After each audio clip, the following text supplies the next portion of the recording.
जो हकीकत को जानते हैं वो खुदा को पहचानते हैं। हकीकत खुदा है, हकीकत मसीह है, हकीकत पर चलना सही जिंदगी है। हकीकत हकीकत हकीकत हकीकत। हकीकत क्या है? अजीज नाजरीन, एक बार फिर से आपका खादिम ऐनुल हबीब आपकी खिदमत में आपका अपना प्रोग्राम हकीकत लेकर हाजिर हो रहा है। खुदा का शुक्र है कि बार बार खुदा हमें ये हिदायत देता है, खुदा हमारे लिए मंसूबे तैयार करता है कि किस तरह से हम किताब मुक़द्दस यानी होली बाइबल की बातें आप तक लेकर आएँ। आज हम एक नया सिलसिला जारी करने जा रहे हैं और आज कुछ ऐसी बातों पर हम बात करेंगे। कुछ ऐसी बातें हैं किताब मुक़द्दस में छिपी हुई बातें जो आपके सामने लाई जाएंगी। खुदा का शुक्र है कि आप लोग इस प्रोग्राम को समझ रहे हैं, क्योंकि ये आपकी बेहतरी के लिए है, न सिर्फ इस दुनिया के वास्ते लेकिन आने वाले ज़माने के लिए भी, जब खुदा की बादशाहत इस ज़मीन पर कायम होने जा रही है। तो चलिए आज हम एक नया मौजू लेकर आगे बढ़ेंगे और इस मौजू में मेरी मदद करने के वास्ते मेरे अजीज़ मेहमान, मेरे अजीज़ दोस्त एक बार फिर से यहाँ पर शामिल हैं। सबसे पहले मिलते हैं जनाब जॉय साहब से, आदाब अर्ज़ है। खुदा को बरकत दे। जनाब विक्टर साहब। सलाम सर। वालेकुम अस्सलाम। शुक्रिया। जनाब रफ़ीक साहब। आदाब अर्ज़ है जनाब, एक बार फिर से आपके साथ रफ़ाकत रखने का एक शर्फ हासिल हुआ। और जनाब असगर साहब। अस्सलाम वालेकुम। वालेकुम अस्सलाम। हमने इससे पहले कई प्रोग्राम्स बनाए, उनमें से कुछ प्रोग्राम्स में हमने बात की है ख्वाबों और रोयों के बारे में कि किस तरह से खुदावंद अपने लोगों के साथ ख्वाब और रोए के ज़रिए बात करता आया है और आज भी करता है। और आज के एपिसोड में हम एक ऐसे शख्स के बारे में बात करेंगे जो पुराने अहदनामे में थे, जिनसे हम सब बहुत मोहब्बत करते हैं, जिन्हें हम बहुत चाहते हैं, और उनका नाम है हज़रत इब्राहीम। हज़रत इब्राहीम के बारे में ये ख़ास बात है कि उन्हें कहा गया है कि वो ईमान के बाप रहे हैं, यानी फादर ऑफ फेथ। तो मेरा पहला सवाल है रफ़ीक साहब आपसे कि खुदा ने हज़रत इब्राहीम से ख्वाबों और रोयों के ज़रिए क्या बातचीत की और किस तरह से वो मंसूबे जो खुदा पाक के थे आपके और हमारे लिए, वो मुमकिन किए और पूरे किए। इसका जिक्र मैं कुछ इस तरीके से करना चाहूँगा हबीब साहब कि खुदा के जो मंसूबे होते हैं वो एकदम से नहीं बनते हैं।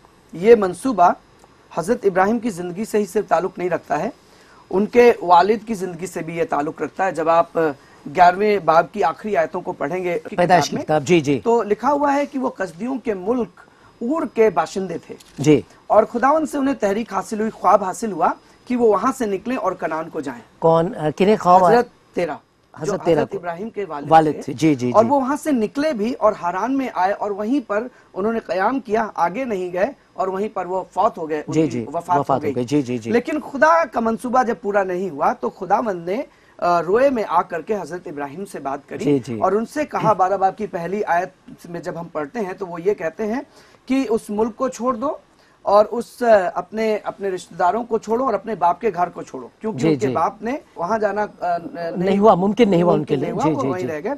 और तब उन्होंने कहा इस मुल्क को छोड़ करके उस मुल्क को चले जाओ जो मैं तुमको दिखाऊंगा जी। और तब खुदावंद ताला ने उनसे कुछ अहद किए। मालूम क्या कहा? ये नहीं कहा कि बेच करके चले जाओ, ये कहा कि छोड़ करके चले जाओ जी, जो मैं तुझे दिखाऊंगा। मुझे लगता है कि उनके अब्बा हुजूर से ये कहा होगा वहां जाना है, लेकिन हजरत इब्राहिम को नहीं बताया कहाँ जाना है। उनसे एक बड़ा वायदा किया उन्होंने, और वायदे में क्या किया? मैं तुझसे एक बड़ी कौम बनाऊंगा। उसमें कहा कि और मैं तुझे बरकत दूंगा जी। और फिर कहा उन्होंने मैं तेरा नाम सरफराज करूंगा या ऊंचा करूंगा, बड़ा करूंगा। और फिर चौथी बात उन्होंने कही कि जो और तुझे मैं बाइसे बरकत बनाऊंगा पूरे कुल जहां के लिए। और तब उन्होंने पांचवी बात कही जो तुझको मुबारक कहे मैं उनको बरकत दूंगा। और छठे में कहा उन्होंने और जो तुझ पर लानत करे मैं उन पर लानत करूंगा। और सातवें में कहा कि जमीन के सारे कबीले तेरे वसीले से बरकत पजीर होंगे। और 12 बाब की 7वीं आयत में खुदावंद के कलाम में लिखा हुआ है, मैं इसे पढ़ दूंगा। और तब खुदावंद ने अब्राहम को दिखाई देकर कहा यही मुल्क मैं तेरी नस्ल को दूंगा। और उसने वहां खुदावंद के लिए जो दिखाई दिया था एक कुर्बान गाह बनाई। जी जी जी। ये रोए में खुदावंद ने हजरत इब्राहिम से बात करी है और आने वाले समय के लिए उनको एक अहद दिया है कि मैं ये करने जा रहा हूँ आपसे और आपके नस्ल के वसीले से। जी। असगर साहब, आप कुछ कहना चाहेंगे इसमें, कुछ ऐड करना चाहेंगे? हाँ, अब वो कह रहे थे कि ये रोया सिर्फ उनसे ही ताल्लुक नहीं रखता था, बल्कि जैसे इन्होंने कहा कि खुदा कहता है कि मैं तेरे जरिए दुनिया के तमाम घराने को बरकत दूंगा। जी जी। तो ये जो खुदा का रोया था वो एक तरीके से उसका मंसूबा था, और मंसूबा का मतलब क्या है कि वो तमाम दुनिया के घरानों से ताल्लुक रखता है कि वो सभी को बरकत देगा। जी। और हम आगे देखते हैं, हजरत पौलुस कहते हैं गलातियों खत 3:14 में कि अब वही बरकत जो खुदा ने हजरत इब्राहिम से कही थी, मसीह के जरिए तमाम दुनिया में हर घराने को पहुंच रही है। जी जी जी। ईमान से जो कहना चाहते हैं कि ऐसा है कि हजरत इब्राहिम के बारे में अगर आज के समय में देखें, ये तो तवारीख की बातचीत हम लोग करें जी जी जी, लेकिन आज के अगर समय में हम देखें तो हम ये देखेंगे कि जो बरकतें हैं, दुनिया की 3 बड़ी कौमें दुनिया के अंदर, क्रिश्चियन लोग, यहूदी लोग और मुसलमान लोग। जी जी। तीनों की कौमें जो इनको अपना फादर, आदि पिता जिसको कहते हैं, मानते हैं। जी जी जी। और इन तीनों कौमों को बरकतें मिली, जो बाइबल की बात पूरी हुई। जी जी, बेशक। जी जॉय साहब, आप कुछ फरमा रहे थे। खुदा बुलाता है, रोया देके कुछ खास मकसद के लिए बुलाता है, तो एक अपने लिए शख्स तक महदूद नहीं होता है, वो दुनिया के लिए, बाकी लोगों के लिए होता है। जी। जब भी हम लोग को खुदा ने बुलाया है तो आपकी जिंदगी से खुदा का मकसद है कि दुनिया बरकत पाए, दुनिया को कुछ हासिल हो। यीशु मसीह की अपनी जिंदगी सिर्फ अपने लिए नहीं थी, तो जितने मसीह में बुलाए गए हैं उनकी जिंदगी औरों के लिए, दुनिया के लिए है। और बड़ा खुदा का बड़ा निजाम है जिसको वो आगे लेके चलना चाहता है, और हमारी खुशी की बात है अगर मुझे और आपको उसके लिए इस्तेमाल करे। इसका मतलब है आपके मुआशरे और आपकी कौम से ये महदूद नहीं है, तक महदूद नहीं है, उसके आगे भी। जी जी जी, पर ये इंतहाई हिस्सों तक के लिए है। जी। अपने कुछ रिश्तेदार छोड़े, लेकिन एक बड़ी कौम, दुनिया की सबसे बड़ी कौम हजरत अब्राहम से के नाम से ताल्लुक रखती है। उन्हीं के नाम से आज है। बहुत थोड़ा छोड़ा था, लेकिन उससे कई गुना, हजारों लाखों गुना उनको ज्यादा मिल गया है। बेशक बेशक। हजरत वहीं पे अगर पस मंजर देखेंगे ना, तो हजरत नूह के जो 3 औलाद थे, आप हजरत सेम के औलाद में से आते थे, तो खुदा इमीडिएटली क्या कहना चाहता था कि तमाम घराने को बरकत दूंगा, जो बनी नूह है। मैं ये कहना चाहता हूं कि आप घबराइए नहीं, हो सकता है कि खुदा आपके जरिए नहीं कर, अगर आपके जरिए वो नहीं हुआ है पूरा, तो आपकी औलाद या वो जो औलाद, या फिर आपने जिनको तालीम दी है, जो आपके अंदर हैं, उनके वसीले से वो मिनिस्ट्री आगे जरूर बढ़ेगी। आमीन। ये रोया और जो अहद है, ये एक विरासत है जो आगे पुश्तों में चलने वाली है। हम जितने ईमान लाए हैं, हम उसके वारिस हैं, हमको चीज विरासत में मिली है। मतलब जो हमने काम नहीं की, क्योंकि खुदा ने वादा किया, खुदा ने अहद किया रोया में, वो हमारे जरिए पूरा करता और करता रहेगा। जी जनाब जॉय साहब, अब आगे बढ़ते हैं और मेरा अगला सवाल आपसे है। मैं ये कहना चाहता हूँ कि अब हमने देखा कि किस तरह से खुदा पाक ने हजरत इब्राहिम से ये बातें की हैं, और आगे जो दूसरा कदम है, आगे क्या होता है? जी हाँ, उनके साथ रोया में खुदा ने बात की, उनको बुलाया, उनको एक साथ अहद कायम किया और कहा चल, और कहा था अपने मुल्क, अपने लोगों को, अपने रिश्तेदारों को, अपने नातेदारों को छोड़ करके आगे जा। लेकिन हुआ ये कि साथ में उनके लूत, जो उनके भतीजे थे, वो भी साथ वाले उनको लेकर चल दिए जी, और वो आगे गए। और आगे देखते हैं कि उनका माल असबाब बहुत बढ़ गया कि साथ में रह नहीं पाए। और तब हजरत अब्राहम ने लूत से कहा, भाई ऐसा ठीक नहीं है, हम आपस में झगड़े, हमारे लोग आपस में झगड़े, तो हम लोग अलग हो जाते हैं, तू सीधे हाथ जाएगा तो मैं बाएं जाऊंगा, तो बाएं जाएगा तो मैं सीधे जाएंगे। वहां से वो अलग हो गए। हजरत लूत ने देखा कि वो नीचे बड़ा अच्छा जो तराई की जगह थी, बड़ा सरसब्ज जगह थी, उसके अंदर वो चले गए। और हजरत अब्राहम उसके बिल्कुल उल्टे चले गए, जो पहाड़ था एकदम जगह। यहाँ पे वो लोग अलग हो गए। पैदाइश 13:14 में लिखा है, जब लूत अब्राहम से अलग हो गए, तब खुदा ने रोया में बात की। और ये हुआ तब जब जो आई और बेतेल के बीच में जगह है, वहां पे पहले आए थे, हुआ के वापस आ गए। मतलब जब तक लूत साथ में थे, वो आगे उस मकसद की तरफ आगे नहीं बढ़ पा रहे थे, वहीं घूम रहे थे, मैं लेके जाऊंगा, लेकिन गिर के वहीं पे आ गए। और लूत ने कहा अब तो कहीं हम पहुंच नहीं रहे हैं, हालांकि लिहाजा उसका वो उम्मीद खत्म हो गई। तो जब लूत अलग हो गए, तब खुदा ने फिर से रोया में बात की, और जो अहद के साथ जिस मकसद को लेके आगे चले।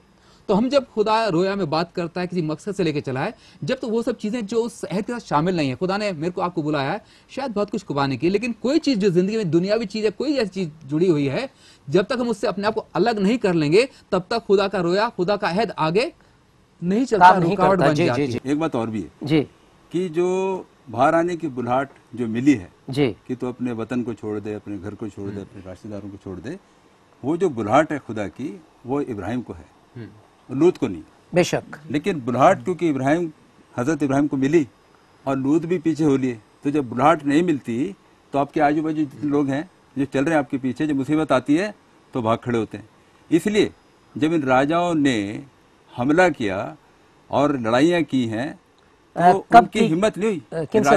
जब इनके सदोम और गमोरा पे जो हमले हुए थे, तो जब वो हमला किया है तो उनकी हिम्मत नहीं हुई कि इब्राहिम की तरफ नजर भी लगा सकें, लेकिन लूत को पकड़ के ले गए, क्योंकि लूत जो थे, हजरत लूत जो थे, ये खुदावंत की उस रिफाकत से लगातार दूर होते चले। जी जी जी। और एक दो बातें इसमें निकल कर आई हैं जो अभी आपने फरमाई थी कि हजरत इब्राहिम जो है एक ऊंची जगह चले गए, पहाड़ों पे चढ़ गए और हजरत लूत नीचे रह गए। यानी जब हमें रोया मिलता है तो हमें ऊपर की तरफ देखना चाहिए, ऊपर की तरफ जाना चाहिए। जो पहाड़ की जी जी, नीचे तो बहुत बिल्कुल बिल्कुल बड़ी अच्छी खेती थी, बहुत कुछ था, भेड़ बकरियों के लिए बहुत कुछ था, बहुत बढ़िया दिखता था, लेकिन बढ़िया नहीं था। वो सब वो है जो मुल्क सदोम हलाक हो गए। मैं समझता हूँ कि हमें आगे तब तक नहीं जाना चाहिए जब तक कि खुदा की तहरीक ना हो। बिना बुलाहट के आगे जाएंगे हम फेलियर होंगे। और जैसा कि आपने फरमाया कि जब वो बादशाहों ने हमला किया, बादशाहों ने शायद इसलिए भी हमला नहीं किया क्योंकि हजरत इब्राहिम ऊपर थे और वहां पर हमला करना जरा मुश्किल हो जाता है, क्योंकि देखिए जितने भी किले बने हैं वो एक पहाड़ पर या पहाड़ी पर बनते हैं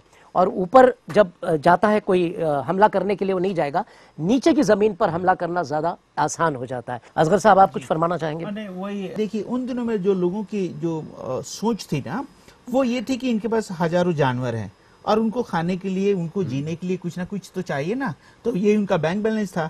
तो उस समय क्योंकि सदोम जो नीचे था तराइयों में, बहुत सारे जानवरों के लिए वहाँ पे खाने पीने का इंतजाम और था। इसलिए लिखा है कि उन्होंने दूर से निगाह की, है ना। तो जो रोया की हम बात करते हैं, एक खुदा का दिया हुआ रोया होता है जिसमें खुदा का मंसूबा है और दूसरा इंसान की अपनी मंसूबा होता है।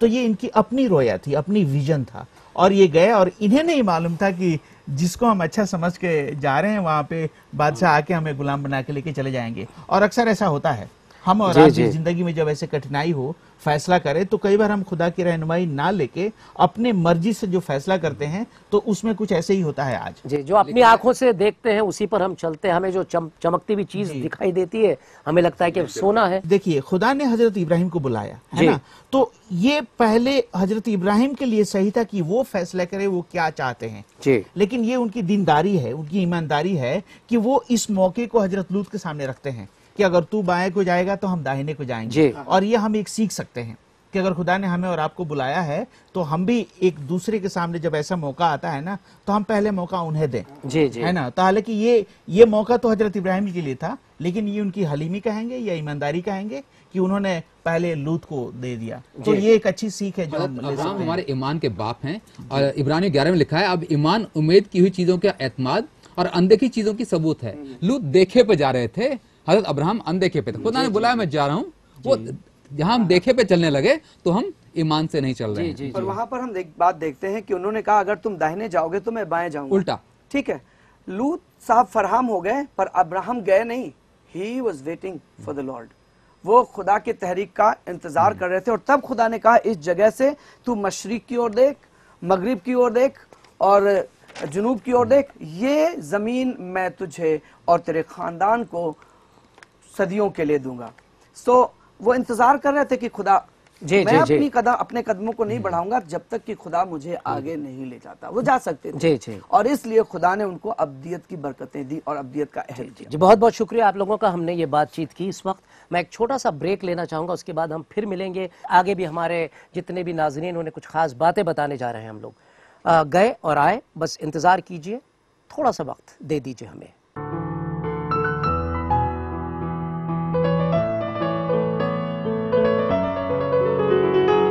Education has the power to break the cycle of poverty. Sponsor a child, donate for a cause, invest in their future.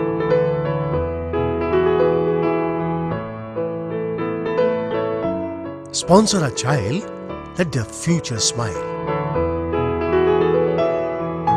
You can make a difference.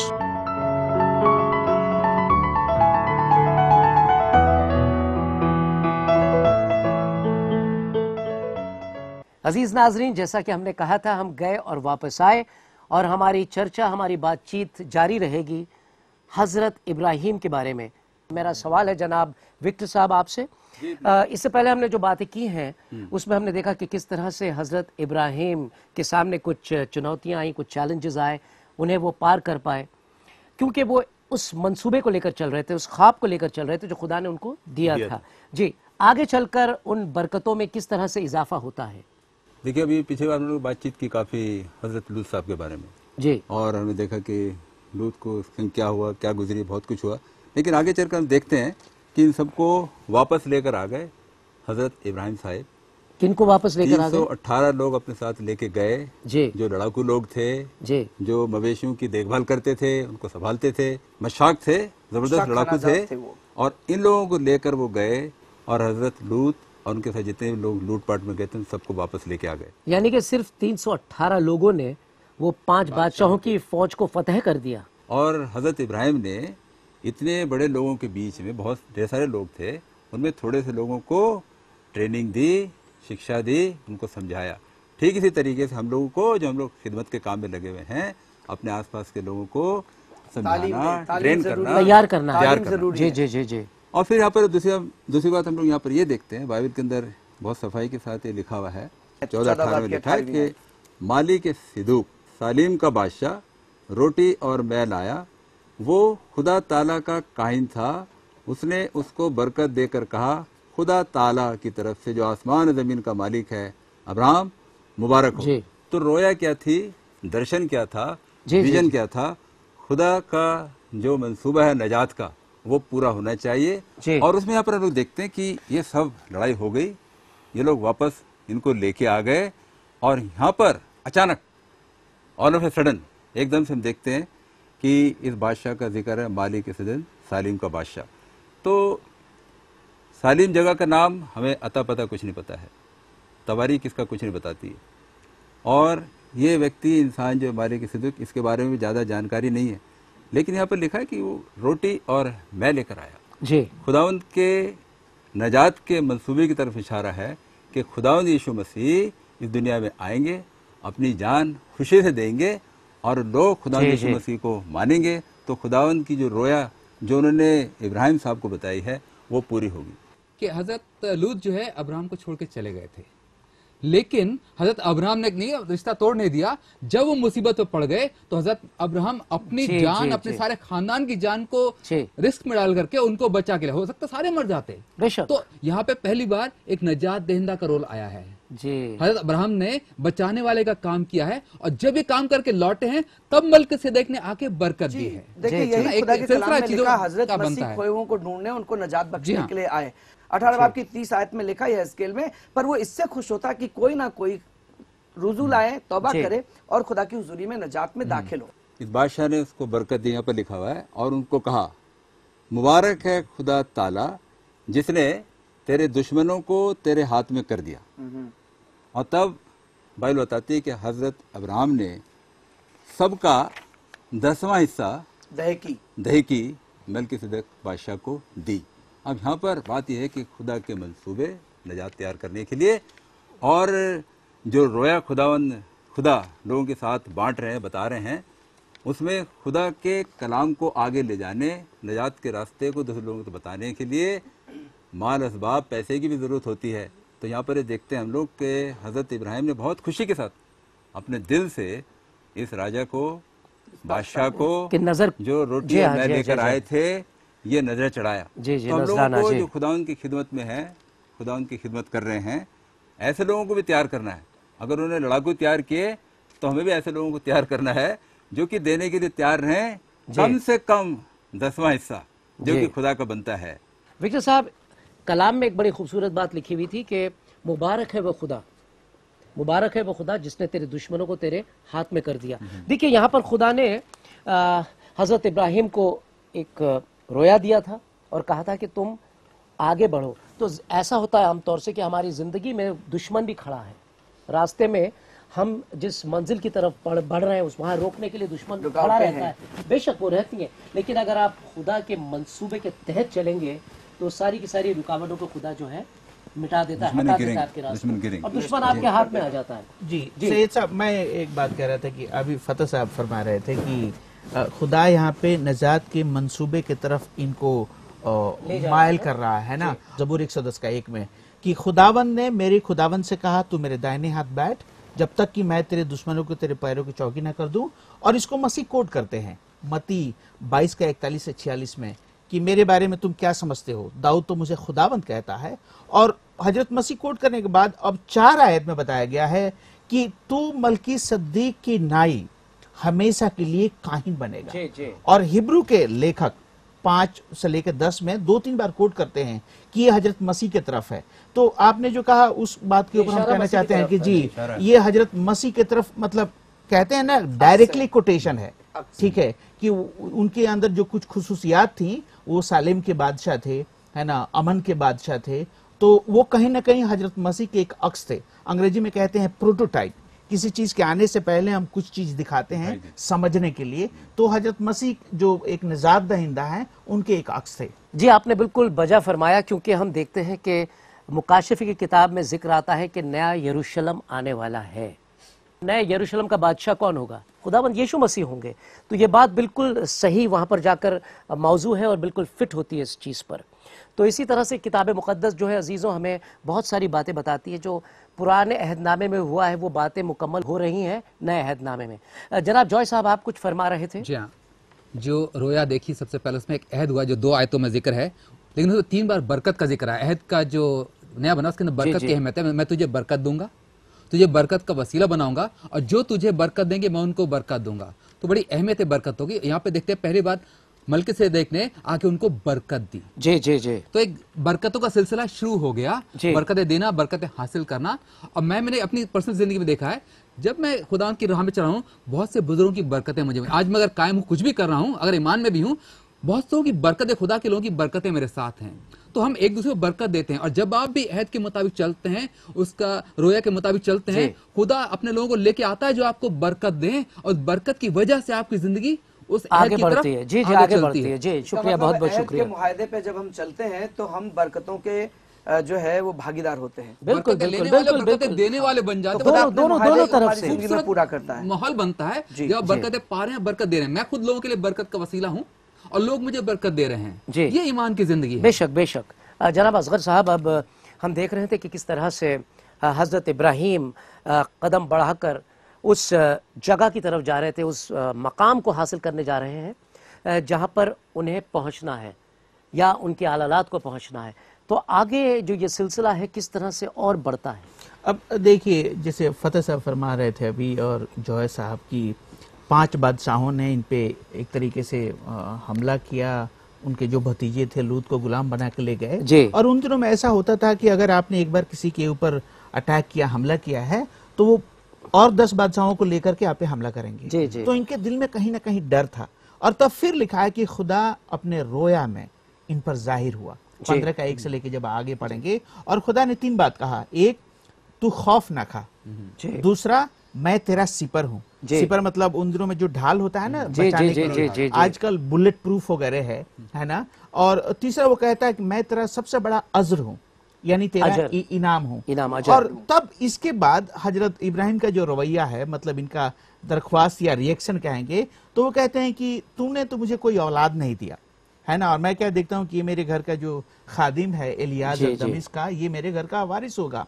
अब एक बात हमें समझना है साहब की 12 बाप जो हम पैदाइश पढ़ते हैं 4 में लिखा है कि जब खुदा ने बुलाया तो ये कोई 75 साल के थे जी। और अभी काफी अरसे गुजर चुका है और अभी भी कोई औलाद है नहीं। तो हर एक इंसान लगभग 10 साल हो गए, 10 साल गुजर गए इनको चलते चलते सफर में रहकर। अक्सर ऐसा होता है कि हर एक इंसान अपने जिंदगी के जब आखिरी अयाम में आए ना, तो ये फिक्र लगी रहती है कि यार मेरे घर को आगे को कौन चलाएगा, वारिस कौन होगा। तो वो कहते हैं कि तूने कोई औलाद तो दिया नहीं और ये मेरे घर का जो इलियास मेरा गुलाम है ये मालिक बनेगा। तो खुदाबंद उनके जवाब में कहते हैं कि नहीं, ये तेरा वारिस नहीं होगा। तेरे सुल्ब, तेरे जिस्म से, सुलभ से जो पैदा होगा वो तेरे घर का मालिक होगा जी। और आगे फिर वो कहते हैं कि फिर मैं इस बात को कैसे जानूं। और इससे पहले खुदावन कहता है कि बाहर निकल, आसमान में नजर कर, क्या इन सितारों को तो गिन सकता है। और आज देखिए कुछ साइंटिस्ट कहते हैं कि ये जो सितारे आसमान में हम देखते हैं ना, ये अरबों खरबों हैं जी। और जितना ही बड़ा आपके दूरबीन है उतना ही ज्यादा सितारे आप गिन सकते हैं। और आज देखिए दुनिया में 7 अरब से ज्यादा आबादी है। फतेह साहब पहले फरमा रहे थे कि दुनिया की 3 जो कौमें हैं, बड़ी बड़ी कहीं ना कहीं ये दावा करती हैं कि हजरत इब्राहिम इनके बाप हैं, जिनमें से एक हजरत कि उनके औलाद से आते हैं ये लोग, जी जी, दूसरे क्रिश्चियन और तीसरे मुस्लिम लोग। और देखिए ये दुनिया के मतलब 3.5 अरब से ज्यादा औलाद है। तो उस दिन जो खुदा ने कहा था क्या कि गिन सकता है? आज भी अगर सारे कंप्यूटर को हम लगा दें ना, तो ये 3 कौम में जितने बच्चे पैदा हो रहे हैं शायद हम उन्हें गिन नहीं सकते हैं। देखिए साहब, आप गिनती तो आज के दौर की कर रहे हैं, मैं बात कर रहा हूँ 5000 साल से अब तक कितने लोग आए और कितने लोग चले गए जी। तो क्या आपके पास उसका हिसाब है? जी। और सबसे बड़ी खूबसूरती यह है सैयद साहब की लिखा है कि उन्होंने इस बात पर एतकाद किया, ईमान रखा। इसका मतलब क्या है? खुदा ये चाहता है कि इब्राहिम जो हमारे आपके बाप है ना, उनके समान हम भी बने। अगर खुदा कोई वादा देता है आपको, अगर खुदा ने कोई हुक्म दिया है, खुदा अगर कोई प्रॉमिस किया है ना, तो हमें उस बात पर ईमान रखना चाहिए। और लिखा है कि ये बात उनके लिए रास्तबाजी गिनी गई। आज के शब्दों में कहेंगे कि it was credited to him, उनके नाम की गई। हाँ, उनके नाम किए गए, उनके हिसाब में डाल दिया जी। और ये एक अच्छी बात है जो हम अपने जिंदगी में देख सकते हैं। लेकिन फिर आगे लिखा है कि वो कहते हैं कि तो फिर मैं जानू कैसे कि ये होगा। और तब खुदा ने कहा कि तो रहती है इंसान को। तो कहते हैं, खुदा फरमाता है कि जा एक बछड़े को लेकर आ, एक कबूतर को, और तू इसकी कुर्बानी कर। और उन दिनों में आप देखेंगे ना साहब, तो ये जो अहद बांधा जाता था, खुदा ने उसी दिन उनसे अहद बांधी। तो अहद बादशाहों के बीच में हुआ करता था, और जो सबसे बड़ा बादशाह है वो मालिक होता था, छोटे बादशाह लोग उसके हुक्म को मानते थे। बैद भी कहते हैं, बैद बांधना। और तब लिखा है कि जब इन्होंने कुर्बानी किया तो शाम हुई, और तब एक जलती हुई मशाल उसके बीच से गुजरी। तो ये एक्चुअली जो छोटे बादशाह होते थे ना जी जी, वो बड़े बादशाहों के सामने ये लोग कुर्बानी करेंगे, और उसके आग के बीच से ये लोग गुजरते थे, ये वादा करने के लिए कि मैं इसे मुकरूंगा नहीं जी। लेकिन खुदा देखिए खुद एक छोटा बादशाह बनता है, और वो खुद कुर्बानियों के बीच में से गुजरता है, ये बताने के लिए कि मैं तेरी हिफाजत करूंगा। अब इस अहद में देखिए हजरत इब्राहिम का कुछ लेना देना नहीं था, सब कुछ खुदा के तरफ से था। और उस अहद में फिर हम और आप आते हैं, ठीक है। ये हजरत इब्राहिम तक की मसला महदूद नहीं था। जी जी जी जी जी जी, बहुत बहुत शुक्रिया आपका। अजीज नाजरीन, ये बात अभी ख़त्म नहीं हुई, अगले एपिसोड में हम इस बात को और आगे ले जाएंगे। आपको बहुत कुछ सीखने को मिलेगा कि किताब मुक़द्दस हमें क्या बताती है। लेकिन आपसे रुखसत पाने से पहले मैं आपको कुछ बता देना चाहता हूँ कि खुदा इस वक्त मुझे बता रहा है कि कुछ ऐसे लोग हैं, कुछ कई सालों से, जिन्होंने एक रोया देखा है, एक ख्वाब देखा है, और उन्हें लगता है कि ये पूरा हो जाना चाहिए था, अब तक नहीं हुआ है। खैर, घबराइएगा नहीं, क्योंकि खुदा बहुत जल्द आपकी ज़िंदगी में उस वायदे को पूरा करने आ रहा है। खुदा खुद अपनी तरफ से जो अहद उसने आपके साथ बांधा था उसको पूरा करेगा। ये बात आप अपने दिल में लिख लीजिए, अपने दिमाग में रख लीजिए, और अपने किसी अजीज़ से कहिएगा कि हमसे ऐसी ऐसी बात की गई है, और हमें यकीन है कि खुदा पाक इसे पूरी तरह से पूरा करेगा। अब वक्त है आपसे इजाज़त लेने का, लेकिन जाने से पहले मैं आपको याद दिलाना चाहता हूं कि आप हमारे इस प्रोग्राम को इसी तरह से देखते रहिए। न सिर्फ देखिए बल्कि इसका जिक्र अपने दोस्तों से भी कीजिए, अपने अजीज़ों से कीजिए, ताकि वो भी इस प्रोग्राम को देखें और उन बरकतों को हासिल करें जो किताब मुक़द्दस में मुहैया हैं। तो अब वक्त है आपसे इजाज़त लेने का, फिर मिलेंगे, तब तक के लिए खुदा हाफिज़। अगर आप इस बारे में और जानकारी चाहते हैं तो हमें इस पते पर खत लिखें। पोस्ट बॉक्स नंबर 8028, नई दिल्ली 110033। फिर आपसे दोबारा रूबरू होंगे इसी वक्त। तब तक के लिए शुक्रिया। खुदा हाफिज। वो खुदा को पहचानते हैं, हकीकत खुदा है, हकीकत मसीह है, हकीकत पर चलना सही जिंदगी है। हकीकत खुदा है, हकीकत मसीह है, हकीकत पर चलना सही जिंदगी है। हकीकत हकीकत हकीकत हकीकत।